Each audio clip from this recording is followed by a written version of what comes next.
Around 10 p.m. on November 3rd, 1993, Amber McClung and her fellow employees were working the late shift at a fast food restaurant in Parkersburg, West Virginia, when they received a disturbing phone call.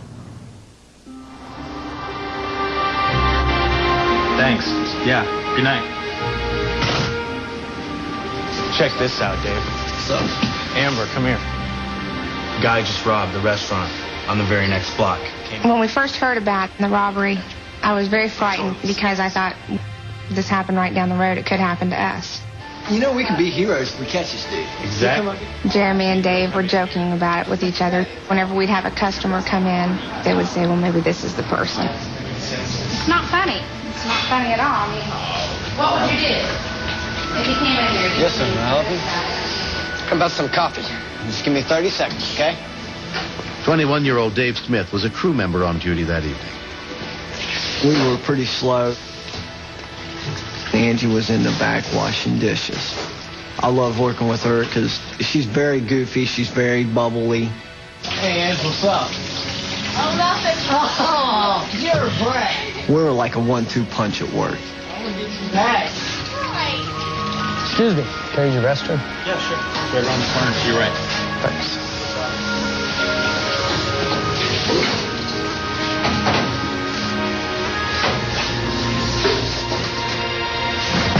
All right, listen up. This is a robbery. When this man came through the employee door, it totally shocked me. I was willing to do whatever he said because he had a gun. Fill the bag. Come on, move it. I didn't want him to hurt anybody. Step right in. Come on, everybody. He put all 4 of us in the cooler. Don't anybody come out. Everybody all right? We thought the man left. He's gone. Everybody's all right. Exactly. We're fine. We're fine. But before we knew it, the door opened again. He pointed at Angie and said, I want you to come with me. Give me 5 minutes to get out of here and I won't hurt you. Please stay. We didn't know what to do. We waited until we thought 10 minutes was up. Angie. Angie wasn't there. Emergency reporting. This is Dave Smith. We didn't know what he was capable of doing to her. It crossed our brains that we may never see Angie again. Please hurry. When we continue. He started through the median strip, so I attempted to cut him off, but he continued in the wrong direction on the interstate.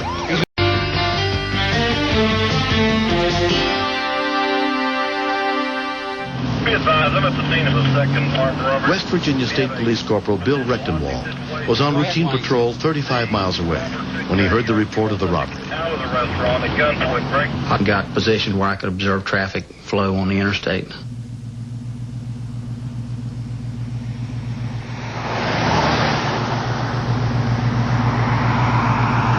I'd only been there approximately 5 minutes when the car came by, matching the description of the suspect vehicle.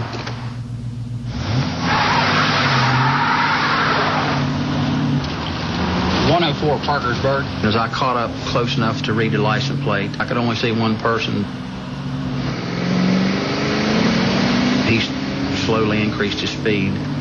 Parkersburg, he's running on me. I became more and more sure that this was, in fact, the vehicle that committed the robberies.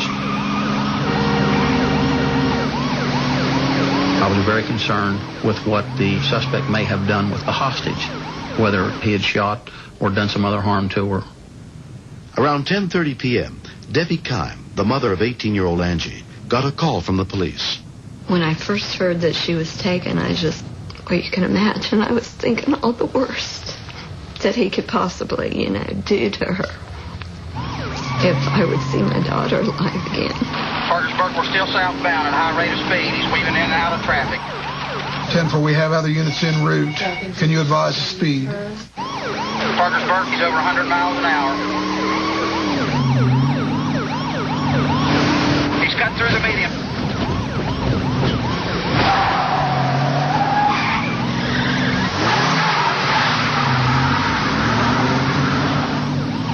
We're northbound on 77. I could tell by his driving ability that this was going to be very difficult to get this individual stopped.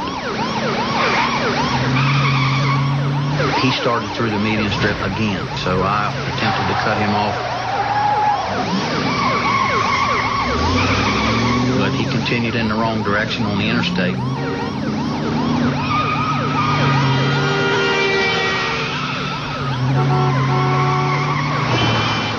The only thing that I could do was get towards the median strip to warn the oncoming traffic. He's going to wreck and kill somebody if he doesn't get turned around.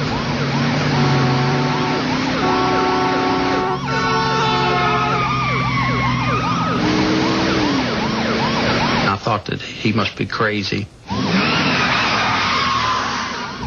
I felt helpless. There was nothing that I could do to stop him without posing a grave danger to the hostage. We're northbound again on 77.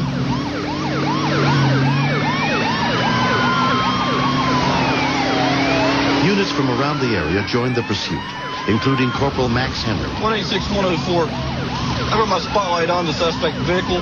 It appears that the hostage is in the floorboard of the vehicle. I can see what appears to be the top of her back, right? We knew that there was a weapon involved, so our concern was that the suspect may start firing shots. Under no circumstances will anyone return fire. 10-4. We were coming upon two 18-wheelers that were attempting to help us out. This car's coming up to us here, so... They were traveling at low speed in both lanes, hoping that the driver would be unable to pass them.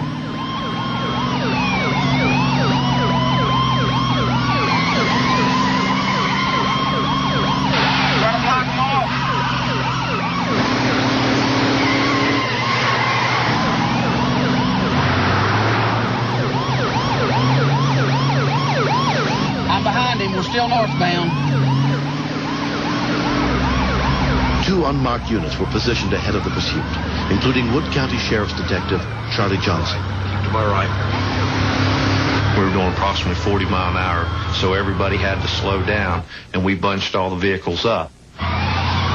Detective Bruce Ripple was in the other unmarked car. Don't let him pass, Charlie. I have a 13-year-old daughter, and I could just, see a father talking to me later, asking how he got away. We had to stop him. Trying to make a box around him. We're not going to be able to get him stopped any other way. A state trooper came up on my right side. I'll split to the right, Charlie. He got in front, and at that point we had him boxed in. Okay. We're going to try to slow him all down at once. He's going to tag us.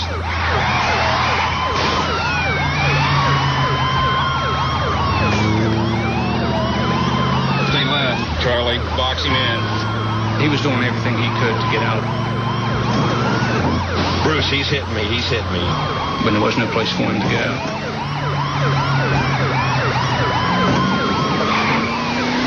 It was just like a demolition derby for a while. We were coming upon a section of the guardrail. Okay, Charlie, I'm going to back out now. You take him in.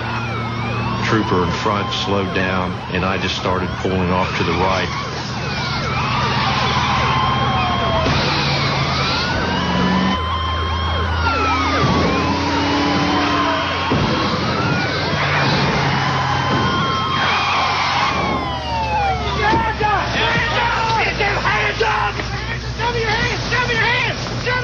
I saw the hostage.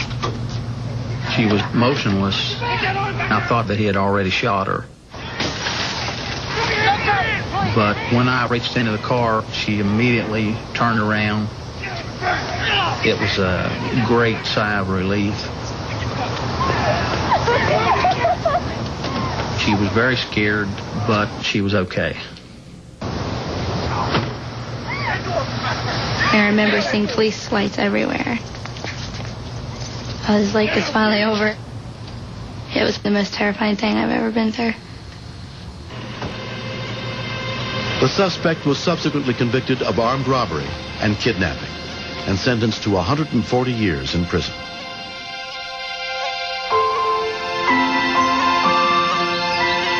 Here's someone taller, and here's someone shorter. A year has passed. I remember hitting a lot of other vehicles and spinning around and thinking that I was going to die in the wreck. But I thought I had to get through it because I'd gotten a big fight with my mom earlier that day, and I just didn't want them to remember me like that. I used to come here when I was little and feed them. I was always a protective parent, but since this happened, I would have to say that I probably am a little more extreme. You let him eat from your hand. It's awful hard to explain how much you love a child.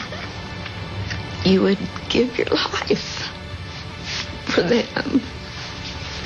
I'd like to thank you guys very much. You're very welcome. I'm glad it worked out okay. No kidding. I saw hundreds of police cars that night, so it felt good to see them today, to be able to thank them one more time. They put their lives in a lot of danger just to save me. Hi. I've been a police officer for almost 21 years, and this is one of the most gratifying situations that I myself have ever been involved in. Angie has returned to work at the restaurant. I'm very glad that nothing ever happened to Angie, because I don't know what I would do about losing my best friend.